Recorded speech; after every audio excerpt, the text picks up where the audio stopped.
நம்ம Ashwin sweets and snacks export பண்றதுக்கு 7373041434 மற்றும் www.ashwinsweets.com கான்டாக்ட் பண்ணுங்க.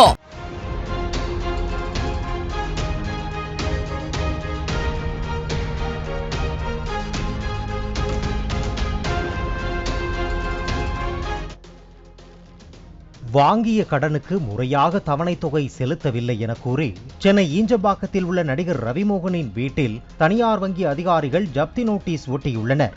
இதைத் தொடர்ந்து நடிகர் ரவிமோகனின் சொகுசு பங்களா விரைவில் பறிபோகும் அபாயம் ஏற்பட்டுள்ளது. தமிழ் சினிமாவில் முன்னணி நடிகராக வலம் வருபவர் ரவிமோகன். இவர் கடந்த ஆண்டு தனது மனைவி ஆர்த்தியை விட்டு விலகுவதாக அறிவித்தது பெரும் பரபரப்பை ஏற்படுத்தியது. அதைத் தொடர்ந்து ஆர்த்தி, ரவிமோகன் ஆகிய இருவர் தரப்பிலிருந்தும் மாறி மாறி அறிக்கைகள் வெளியாகி விவாதத்தை கிளப்பியது. இதற்கிடையே ரவிமோகன் அவரது தோழியும் பிரபல பாடகியான கெனிஷாவுடன் பல்வேறு நிகழ்ச்சிகளில் ஒன்றாக கலந்து கொண்டு வந்தார்.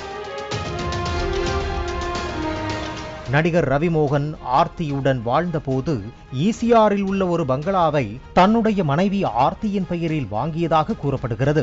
இந்த பங்களாவுக்கு மாதம் செலுத்த வேண்டிய இஎம்ஐ தொகையை ரவிமோகன் முறையாக செலுத்தவில்லை என கூறப்படுகிறது. இது குறித்து பதிலளிக்குமாறு பலமுறை கடிதம் மூலம் தகவல் அனுப்பியும் ரவிமோகன் தரப்பிலிருந்து எந்த ஒரு பதிலும் கொடுக்கப்படவில்லை.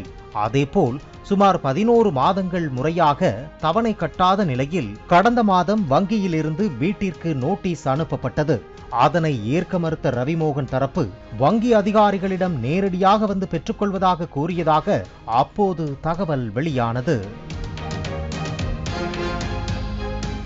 நடிகர் ரவிமோகன் சமீபத்தில் ரவிமோகன் ஸ்டுடியோஸ் என்கிற பெயரில் புதிதாக தயாரிப்பு நிறுவனம் ஒன்றை தொடங்கினார். இதற்கான விழா பிரம்மாண்டமாக நடைபெற்றது. இதில் அவருடைய தோழி கெனிஷாவுடன் அவர் வந்திருந்தது விழாவின் ஹைலைட்டாக பார்க்கப்பட்டது. இதில் தான் இயக்க இருக்கும் படம் குறித்தும் நடிக்க இருக்கும் படம் குறித்தும் சில அப்டேட்களை அவர் வெளியிட்டார். இந்த நிலையில் அந்த பங்களா வீட்டிற்கு வங்கி ஊழியர்கள் நேரில் சென்று தற்போது ஜப்தி நோட்டீஸ் ஒட்டியுள்ளனர். பின்பு அவர் புதிதாக ஆரம்பித்த ரவிமோகன் ஸ்டுடியோஸ் நிறுவனத்தின் அலுவலகத்திலும் வங்கி ஊழியர்கள் நோட்டீஸ் ஒட்டினர்.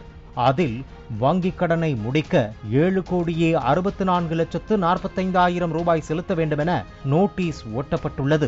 மேலும் கடனை கட்ட தவறினால் சட்ட ரீதியாக கிரிமினல் நடவடிக்கை எடுக்கப்படும் எனவும் சொகுசு பங்களா தனியார் வங்கி வசம் சென்றுவிடும் என்றும் நோட்டீஸில் குறிப்பிட்டுள்ளனர். தற்போது இந்த பங்களாவில் ஆர்த்தியும் அவரது 2 மகன்களும் வாழ்ந்து வருவது குறிப்பிடத்தக்கது. ரவிமோகன் ஆர்த்தி தம்பதியின் விவாகரத்து வழக்கு இன்னும் நீதிமன்றத்தில் நிலுவையில் இருக்கும் நிலையில் ரவிமோகன் என்ன முடிவெடுப்பார் என பலரும் எதிர்பார்த்து கொண்டிருக்கின்றனர். நம்ம Ashwin sweets and snacks export பண்றதுக்கு 7373041434 மற்றும் www.ashwinsweets.com கான்டாக்ட் பண்ணுங்க. பிளே ஸ்டோர் மற்றும் ஆப் ஸ்டோரில் இருந்து பாலிமர் செயலியை QR கோடு மூலம் பதிவிறக்கம் செய்யுங்கள். செய்திகளை உடனுக்குடன் பெறுங்கள்.